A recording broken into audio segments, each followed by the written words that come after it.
Tiga. Halo Halo guys, kita dari kelompok 8 ingin mempresentasikan karya tulis ilmiah yang sudah kita analisis. Dot. Assalamualaikum warahmatullahi wabarakatuh. Kami dari kelompok 8 jadi mempresentasikan hasil analisis kesalahan morfologis pada penulisan teks berita di media online. Saya Alifah Nazira Diban dengan NIM akhir 82. Saya Kurotunisa Zahra dengan NIM akhir 104.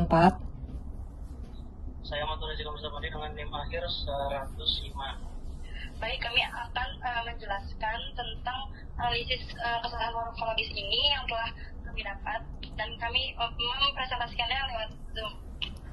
Baik, kepada saudari Zara, silakan. Yang pertama ada abstrak. Media online menuntut kecepatan penulis berita sehingga berpotensi memunculkan penyimpangan kaidah bahasa. Yang kedua, penelitian bertujuan mengidentifikasi, mengklasifikasikan, dan mendeskripsikan bentuk kesalahan morfologis pada teks berita di beberapa media online. Yang ketiga, pendekatan deskripsi kualitatif. Data dikumpulkan dengan simak bebas, libat cakap, dan teknik catat. Lalu, dianalisis bertahap. Yang keempat, temuan awal. Kesalahan didominasi, kesalahan afiksasi, peluluhan fonem, prefiks, atau sufiks tidak baku. Disusul kesalahan, duplikasi, dan pemajemukan.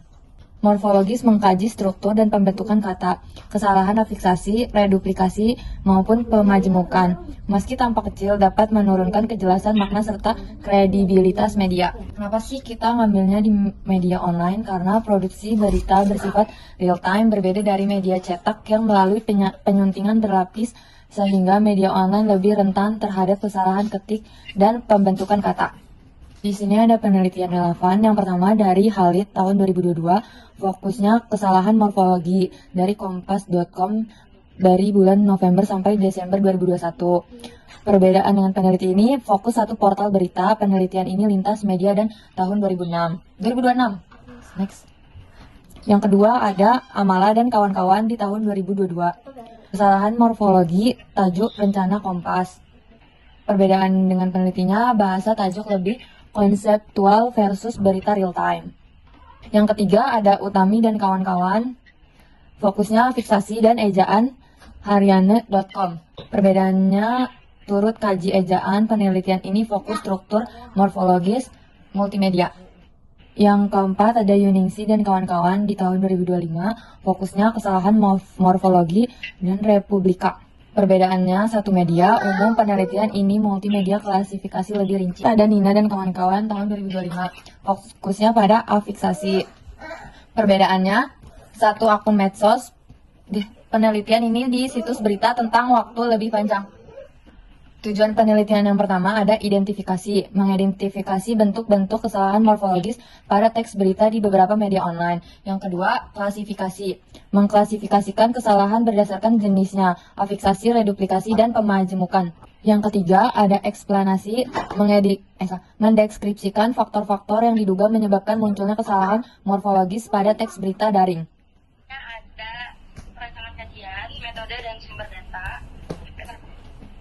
Nah, pendekatan ini itu menggunakan deskriptif kualitatif yang mendeskripsikan gejala kebahasaan apa adanya peneliti sebagai instrumen utama.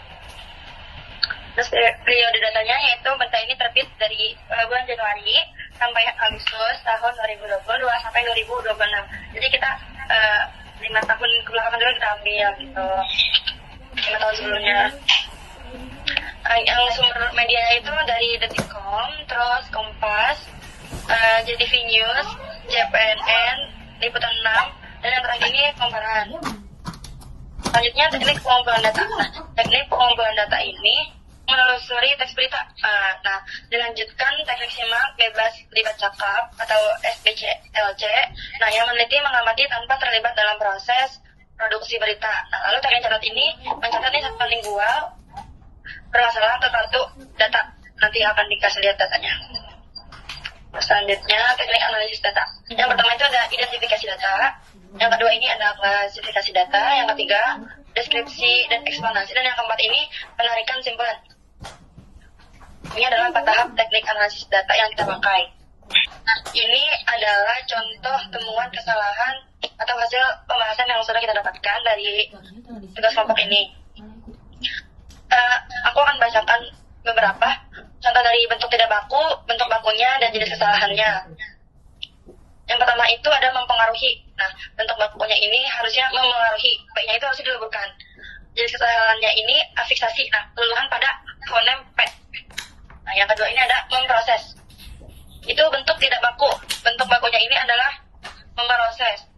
Itu sama jenis kesalahannya yaitu afiksasi peluluhan fonem pada fonem P.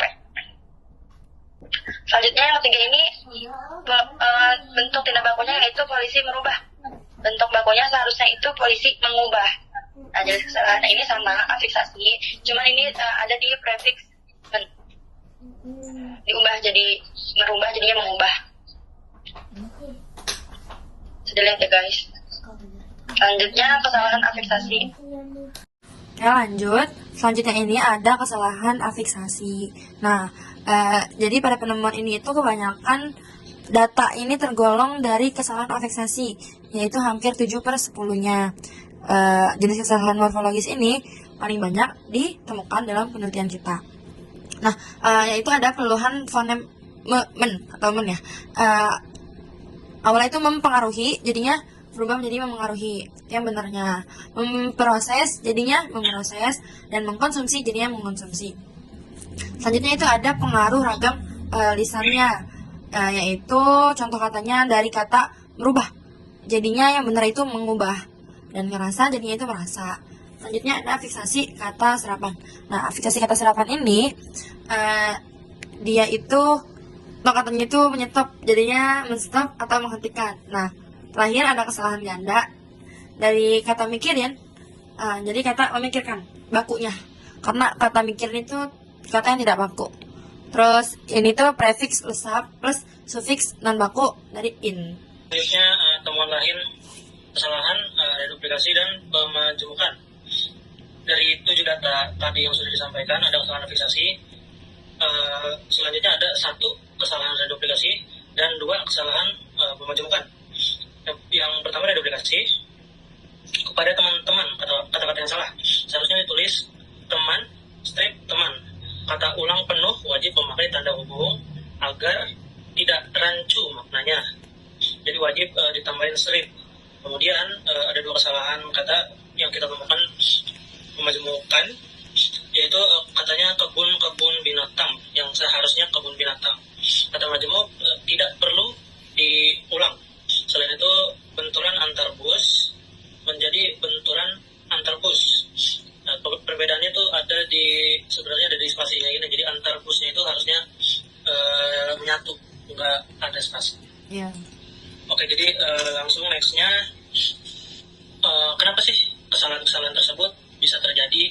Faktornya apa saja kira-kira? Dan di sini ada 3 poin faktor penyebab kesalahan pada berita. Yang pertama, kecepatan publikasi. Tuntutan akuntabilitas berita dari membuat proses penyutingan bahasa kurang optimal.